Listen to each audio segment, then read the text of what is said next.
తెలంగాణ నక్సల్స్ రహిత ప్రాంతంగా మారిందని డీజీపీ శివధర్ రెడ్డి అన్నారు. తెలంగాణ నుంచి ఇంకా 6 వ్యక్తులు ఉద్యమంలో ఉన్నారని, వారు ఇతర ప్రాంతాల్లో ఉన్నట్లు తెలిపారు. స్థానిక ప్రజలకు ధైర్యం చెప్పేందుకే తెలంగాణ ఛత్తీస్గఢ్ సరిహద్దులో రోడ్లు వేసి అభివృద్ది కార్యక్రమాలు చేస్తున్నామని అంటున్న డీజీపీ శివధర్ రెడ్డితో మా ప్రతినిధి రవిచంద్ర ప్రత్యేక ముఖాముఖి. డీజీపీ శివధర్ రెడ్డి వాళ్ళ కరగుట్టల ప్రాంతంలో పర్యటించారు. అలాగే మరి ఇక్కడ ఫారెస్ట్ అవుట్ పోస్ట్ కూడా ప్రారంభించారు. దీని ముఖ్య ఉద్దేశం ఏంటి ఆయన అడిగి తెలుసుకుందాం. సార్ చెప్పండి సార్, ఇవాళ ఫారెస్ట్ అవుట్ పోస్ట్ మీరు రావడం అలాగే ప్రారంభించడం ఉద్దేశం అంటే ఇన్నాళ్ళ పాటు ఏంది నాకు ఏరియా నక్సలైట్ల ప్రభావంలో ఉండడం వల్ల, మావోయిస్టుల ప్రభావంతో ఉండడం వలన ఈ ప్రాంతం కూడా కొంత అభివృద్ధికి దూరం అయిపోయింది, కొంత మొత్తమే దూరం అయిపోయింది.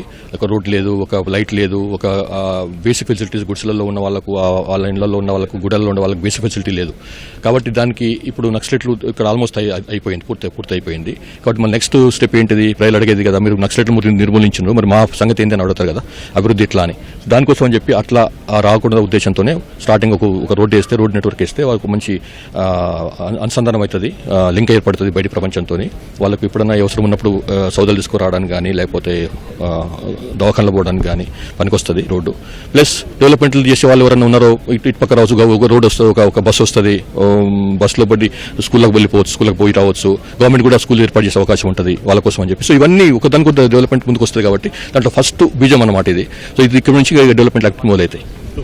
ఈ రోడ్డు అనేది ఎంతకాలం క్రితం ప్రారంభించారు, అలాగే ఎన్ని కిలోమీటర్లు ఇప్పుడు 3 నెలల కింద స్టార్ట్ చేసినామండి రోడ్. ఇది 3 months కింద స్టార్ట్ అయింది. ఇప్పటికి 13 కిలోమీటర్ల రోడ్ అయిపోయింది, 13-14 కిలోమీటర్ల రోడ్ అయిపోయింది. ఇంకా అంతవరకు ఇంత ఆల్మోస్ట్ 13-14 కిలోమీటర్ల రోడ్ మిగిలింది, అంటే సగం అయిపోయింది, సగం మిగిలింది. అది కూడా ఫాస్ట్ నడుస్తుంది. ఆ రోడ్డు కూడా మొత్తం పూర్తి అయిపోతుంది. అది జిల్లా డోలీ ఆ ప్రాంతాల మీదుగా అటు ఛత్తీస్గఢ్తో లింక్ చేయాలని ఉద్దేశం అనమాట. ఛత్తీస్గఢ్లో కూడా పక్క నుంచి రోడ్డు వర్క్ నడుస్తుంది. సో అది కొంత టైం పడుతుంది అక్కడ సైడ్, మనంత ఫాస్ట్ లేదు, బట్ అది 2-3 నెలలు అటు అయినా కానీ అయిపోతుంది. అటవీ ప్రాంతంలో రోడ్డు వేయడం చాలా కష్టంతో కూడుకున్నామని, మరి ఇది మీరు చేస్తున్నారు, నిజంగా సాహసమని చెప్పాలి. అలాగే ఫారెస్ట్ శాఖ నుంచి ఎలాంటి అంటే ఫారెస్ట్ శాఖ కూడా వాళ్ళ కొన్ని కఠినమైన చట్టాలు ఉన్నాయి. ఆ చట్టాలను ఉల్లంఘించకుండా ఈ రోడ్డు వేయాలి. సో కొంత రెవెన్యూ ల్యాండ్ ఉండడం వల్ల మాకు లాభించింది, కొంత రెవెన్యూ ల్యాండ్, కొంత ఈ ల్యాండ్ ఉంది. సో వాళ్ళకున్న చట్టాల మేరకు, చట్టాలు ఉల్లంఘించకుండా చట్టాల పరిధి లోపలనే ఈ రోడ్డు వేస్తున్నాం. సో దానికి ఫారెస్ట్ డిపార్ట్మెంట్ వాళ్ళని కూడా మళ్ళీ ఒకసారి నా తరఫు నుంచి అభినందనలు.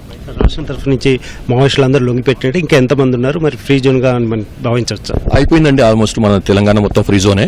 ఇంకొక 6 మిగిలినరు, వాళ్ళు కూడా బయటకు రావాలని చెప్పి కోరుకుంటున్నాము. వాళ్ళు కూడా పిలిపిస్తున్నా బయటకు రమ్మని చెప్పి. సో భవిష్యత్తులో ఈ ప్రాంతాలన్నీ ఏ విధంగా అభివృద్ధి బాట పట్టనున్నాయి? అది గవర్నమెంట్ పైన ఉంటుంది, ఏ రకమైన డెవలప్మెంట్ చేయాలి, ఎట్లా ఒక ఇండస్ట్రీ పెట్టాలి, ఫారెస్ట్ టూరిజం డెవలప్మెంట్ చేయాలి, తర్వాత పవర్ ప్లాంట్లు అట్లాంటి వాళ్ళు గవర్నమెంట్ డిసిషన్ తీసుకోవాలి. ఇంకా దానిపైన ఉపాధి అని కూడా కొంతమంది కోరుతున్నారు, దానికి సంబంధించి అది ఇప్పుడు అదే కదా, ఇప్పుడు వచ్చింది కాబట్టి వీళ్ళు కూడా ఉపాధికి వస్తుంది. వాళ్ళకు ఒక ఇండస్ట్రీ వచ్చిందనుకో, ఫ్యాక్టరీ వచ్చిందనుకో, ఏదైనా ప్రభుత్వం తరఫు నుంచి ఏదైనా ఎస్టాబ్లిష్ అయిందనుకోండి, ఇక ఆటోమేటిక్ అది కూడా వస్తుంది. Thank you. ఏదైతే మారుమూల ప్రాంతాలన్నింటినీ కూడా అభివృద్ధి బాటను పట్టిస్తున్నామని చెప్పేసి అందులో భాగంగా ప్రధానంగా ఇవాళ బీజం పడిందని, అందులో భాగంగానే రోడ్డు మార్గాన్ని నిర్మిస్తున్నట్టుగా రాష్ట్ర డీజీపీ చెప్పారు. కెమెరామెన్ ఇస్మాయిల్తో రవిచంద్ర, ఈటీవీ న్యూస్, పామ్నూరు.